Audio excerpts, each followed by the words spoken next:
दोस्तों, वीडियो शुरू करने से पहले एक पहेली।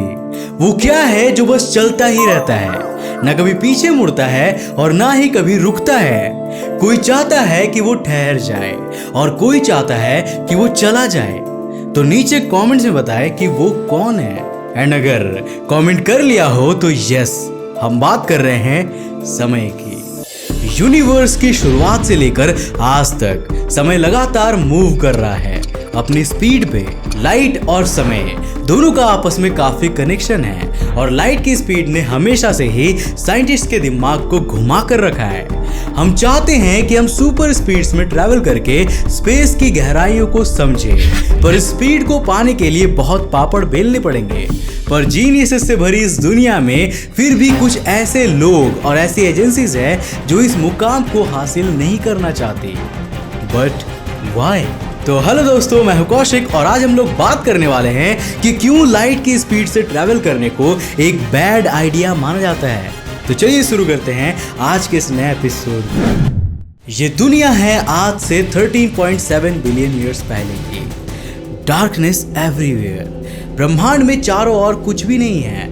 लेकिन आपको जानकर हैरानी होगी कि ये ब्रह्मांड ही नहीं है। बस कुछ सेकंड्स इंतजार करिए और बूम, एक सिंगुलैरिटी अचानक से एक्सप्लोड हो गई और ये घटना आगे जाके कहलाई द बिग बैंग। जिस चीज को अभी आपने विटनेस किया वो केवल ब्रह्मांड की ही शुरुआत नहीं थी, बल्कि शुरुआत थी समय की। तब से यूनिवर्स बस एक्सपैंड हो रहा है। वैसे तो यूनिवर्स की एक्सपेंडिंग स्पीड किसी को सही तरीके से नहीं पता, बट कुछ स्टडीज ये कंक्लूड करती है कि अर्थ से हर मेगा पार्सेक यानी कि अर्थ से हर 13.3 मिलियन लाइट ईयर्स की दूरी पर यूनिवर्स 73.3 प्लस माइनस 2.5 किलोमीटर्स पर सेकंड की स्पीड से एक्सपेंड कर रहा है। यहाँ पे एक और बात या कहे कि सवाल हम सबके सामने आता है कि क्या हमारा ब्रह्मांड सिर्फ एक ही पॉइंट से एक्सपैंड कर रहा है? हमेशा से जब भी हमें स्कूल में यूनिवर्स के एक्सपेंशन के बारे में पढ़ाया गया है तो हमें यही बताया जाता था कि universe is like a balloon, but that's not true. In the expansion case, according to studies, universe around her mega parsec की डिस्टेंस वाले पॉइंट से एक्सपैंड हो रहा है, which logically mean कि यूनिवर्स कई सारे पॉइंट से फैल रहा है। अब इसके साथ शायद आप ये भी समझ गए होंगे कि क्यों गैलेक्सीज हमेशा आगे और पीछे एक दूसरे से दूर या एक दूसरे के क्लोज आती रहती है।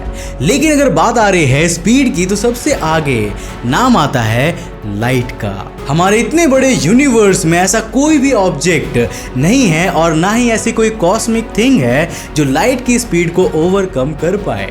लाइट की स्पीड से ट्रैवल करना हमेशा से ही एक फैसिनेटिंग कॉन्सेप्ट रहा है।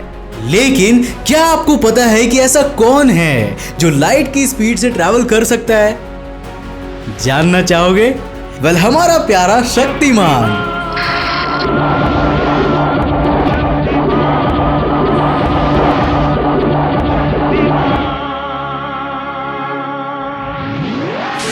लेकिन असल दुनिया में ये काफी हद तक इम्पॉसिबल है।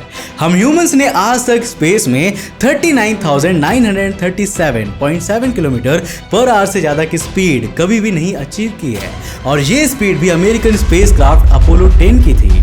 पर अब सुनो लाइट की एग्जैक्ट स्पीड जो हमें अचीव करनी होगी आज के इस एपिसोड को अंजाम देने के लिए, और वो रफ्तार है 29,97,92,458 मीटर्स पर सेकेंड की। आज की टेक्नोलॉजी को देखकर चले तो ये हमारे फ्यूचर के लिए भी बिल्कुल असंभव लगता है। लेकिन फिर भी सपोज हमने कुछ भी करके एक ऐसी स्पेसशिप इन्वेंट कर ली जो कि कॉन्स्टेंटली एक्सेलरेट करके पहले लाइट की स्पीड पे ट्रैवल करेगी और उसके बाद उसे ओवरकम भी कर लेगी। अब ये है तो बहुत ही महंगी फ्लाइट, लेकिन तुम्हारे भाई ने तुम्हें लाइव व्यू देने का इंतजाम करवा दिया है। तो इस बात पे वीडियो को लाइक मारो यार। अब आगे के वीडियो के कॉन्सेप्ट को समझने के लिए हम एडवाइस करेंगे कि आप आइंस्टाइन की स्पेशल थियरी ऑफ रिलेटिविटी के बारे में थोड़ा सा ज्ञान ले लीजिए। उससे आपको चीजें समझने में थोड़ी आसानी हो जाएगी, वरना आगे तो हम बैठे ही हैं समझाने के लिए। तो अब हमारी जर्नी शुरू होती है। हम एक ऐसी स्पेसशिप में बैठे हैं जहां पर एक वॉच हमारा टाइम बताएगी और दूसरी वॉच धरती का। इन दोनों घड़ियों को ध्यान से रखिएगा, क्योंकि इन दोनों घड़ियों से हम टाइम की स्पीड और उसके डिफरेंस का अंदाजा लगा पाएंगे। इसके अलावा हमारे स्पेसक्राफ्ट में हर टेंशन से दूर रहने के लिए इनफाइनाइट अमाउंट ऑफ फ्यूल है। अरे अब इमेजिन करने में क्या जाता है। और तो और इस स्पेसशिप के अंदर एक अलर्ट अलार्म सिस्टम भी मौजूद है, जो तब बजेगा जब हम लाइट की स्पीड के कोई माइलस्टोन परसेंटेज को क्रॉस कर चुके होंगे। Engine ready and go. अब हम आ गए हैं अंतरिक्ष में। हमारी स्पेसशिप बहुत ही हाईटेक है। यहाँ पर रहकर हमें बिल्कुल भी महसूस नहीं हो रहा जैसे हम स्पेस में हैं भी, क्योंकि इसके अंदर एक ग्रेविटेशनल सिस्टम प्लांट किया गया है, जो कि स्पेसशिप के अंदर भी ऐसा एटमॉस्फेयर बनाकर रखता है जैसे आप खुली हवा में टहल रहे हो। अपने एक्सेलरेशन और स्पीड को कैलकुलेट करने के लिए हम ये सपोज करते हैं कि हमारी इनिशियल स्पीड थी अर्थ के ऑर्बिट को छोड़ने के वक्त अराउंड 15 किलोमीटर पर सेकेंड, जबकि अर्थ की ग्रेविटी को ओवरकम करने के लिए 11.2 किलोमीटर पर सेकेंड की स्पीड होनी जरूरी है। इन शॉर्ट, हमने ग्रेविटी को ओवरकम कर लिया है। अब यहाँ से चाहे जो भी हो, हमारा स्पेसक्राफ्ट 1 किलोमीटर पर सेकेंड यानी कि 1000 मीटर्स पर सेकेंड की स्पीड से एक्सेलरेट करेगा। स्पीड के किसी दर से बढ़ने को एक्सेलरेट होना कहा जाता है। जैसे मान लीजिए किसी गाड़ी की स्पीड हर 20 सेकंड में 1 किलोमीटर बढ़ रही है, तो इसका मतलब यह है कि उस व्हीकल का एक्सेलरेशन रेट 50 मीटर्स पर सेकंड की है। ठीक इसी तरह हर सिचुएशन में अपने स्पेसक्राफ्ट का भी एक्सेलरेशन रेट 1 किलोमीटर पर सेकंड रहेगा। हम इस स्पेसक्राफ्ट में बाहर स्टार्स की लाइट को और एस्ट्रॉइड्स को देख सकते हैं। हर सेकंड स्पीड बढ़ रही है, पर स्पेस में इतनी डार्कनेस है कि हम उसे बहुत ज़्यादा नोटिस नहीं कर पा रहे हैं। अब हमें इसी एक्सेलरेशन के साथ इस रॉकेट में अराउंड 50 मिनट्स बीत चुके हैं और अब हमारा अलर्ट अलार्म बजता है, जिसका मतलब ये कि हमने लाइट की 1% स्पीड को अचीव कर लिया है। हम अपनी क्लॉक की ओर देखते हैं तो हमें कोई भी डिफरेंस नहीं दिखता, जरा सा भी नहीं। यानी कि अभी टाइम डायलेशन बिल्कुल भी नहीं हुआ है, या हुआ भी है तो इतना माइनर कि हम उसे नोटिस नहीं कर पा रहे हैं। हमारी स्पीड कॉन्स्टेंटली इंक्रीज हो रही है और जैसे ही हमें इस शिप में अराउंड 8 घंटे 20 मिनट्स कंप्लीट हो जाते हैं, we could finally see that we are travelling now at the 10% of speed of light, जो कि है 2,99,245.8 मीटर्स पर सेकेंड। यहाँ पर अलार्म बजते ही हम अपनी क्लॉक की ओर देखते हैं और शायद हमें पहली बार बहुत ही स्लाइट सा डिफरेंस टाइम में देखने को मिलेगा। As per Einstein special theory of relativity and some other concepts, जब हम लोग लाइट की 10% स्पीड को क्रॉस करेंगे तो हमें अर्थ के टाइम से सिर्फ 1% या उससे भी कम का चेंज देखने को मिलेगा। एग्जाम्पल के लिए, अगर धरती पर 1 घंटा 40 मिनट बीते होंगे, जो कि है एग्जैक्टली 100 मिनट्स के बराबर, तो वहीं आपके लिए इस स्पीड पर सिर्फ 99.5 मिनट्स का टाइम ही पास हुआ होगा, which is around 1 hour and 39 minutes.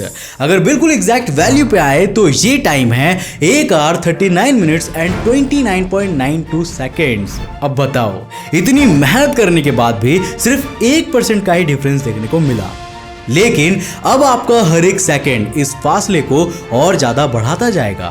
The journey continues और अब आपको इस स्पेसशिप में अर्थ के according 16 hours and 45 minutes complete हो चुके हैं।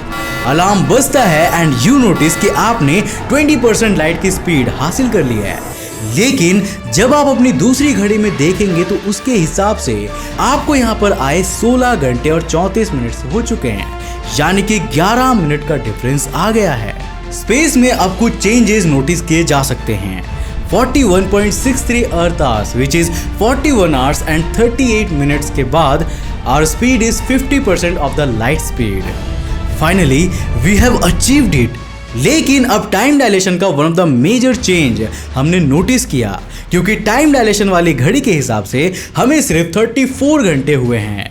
इस सफर में आए हम लाइट रेज की स्कैटरिंग को थोड़ा सा नोटिस कर सकते हैं और अब फाइनली वो समय आ गया है जब हम लाइट की 99% स्पीड पर पहुंच चुके हैं। इसके लिए हमें धरती के 82 घंटे का समय लगा, लेकिन टाइम डायलेशन की वजह से हमें ऐसा लगा जैसे पूरे सफर में हमें सिर्फ 45 घंटे ही लगे हो। बहुत जल्द हम लोग अब तक की सबसे डिस्प्यूटेड स्पीड में पहुंचने वाले हैं, which is 99.9998% of speed of light. और ये जैसे ही हुआ, हर एक फोटोन को हम साफ साफ नोटिस कर सकते थे। समय फ्लो हो रहा है, लेकिन वो हमारे लिए इतने कम स्पीड पर बह रहा है कि हमें उसकी प्रेजेंस समझ में ही नहीं आ रही है। एंड एग्जैक्टली इसके 9 से 17 सेकंड बाद अब हमारे लिए समय रुक चुका है।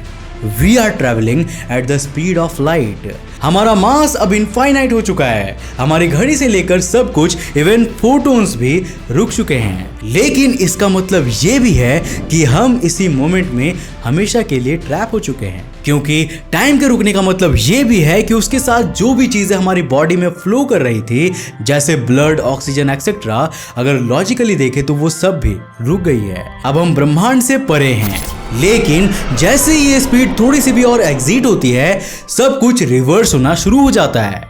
समय उल्टा घूमने लगता है, क्योंकि हमने इस ब्रह्मांड के सबसे तेज और शायद सबसे जरूरी चीज की गति को भी पार कर लिया है। सब वापस से रिवर्स गियर पे चला जाएगा। आप दोबारा से उसी पॉइंट पे चले जाएंगे जहां से आपने लाइट की स्पीड क्रॉस की थी, या शायद उससे भी पहले।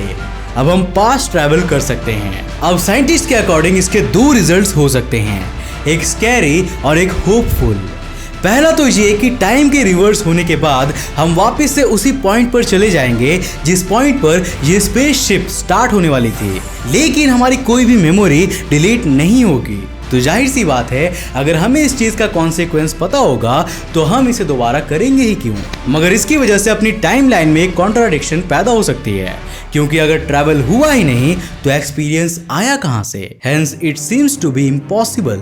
लेकिन दूसरी प्रेडिक्शन के हिसाब से हम एक तरीके के पैराडॉक्स में फंस जाएंगे, एक ऐसा टाइम लूप जिसको एस्केप करना शायद इम्पॉसिबल होगा।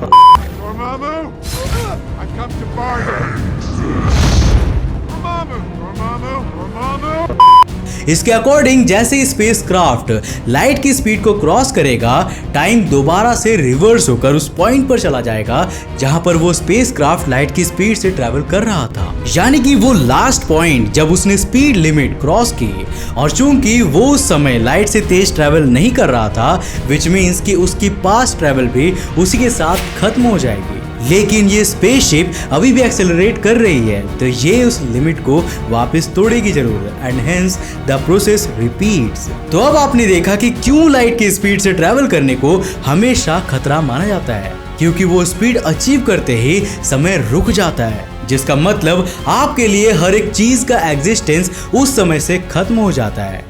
और इसी पॉज ऑफ टाइम की वजह से या तो आपकी डेथ हो सकती है, या तो इनफाइनाइट टाइम के लिए आप जिंदा होकर भी बस एक स्टैचू बनकर रह जाएंगे। चाहे किसी भी हाइपोथेसिस से देख ले या फिर किसी भी दृष्टिकोण से सोच ले, लाइट की स्पीड से ट्रैवल करना एक नाइटमेयर ही है। वेल, कैसी लगी आपको ये कूल जर्नी? हमें नीचे कमेंट करके जरूर बताना। अगर आज के इस वीडियो में आपको मजा आया हो तो तुरंत उस लाइक वाले बटन को जरूर दबाना। क्या पता अगली बार आपको टाइम मिले या ना मिले। अगर आप पहली बार आए हो इस चैनल पे तो इस चैनल को सब्सक्राइब कर ले और नोटिफिकेशन बेल को बंद कर ले, ताकि आप देख सकें हमारे वीडियो सबसे पहले। और हाँ, लाइट की स्पीड से ट्रैवल करने के दौरान सावधान रहे, सतर्क रहे। जय हिंद।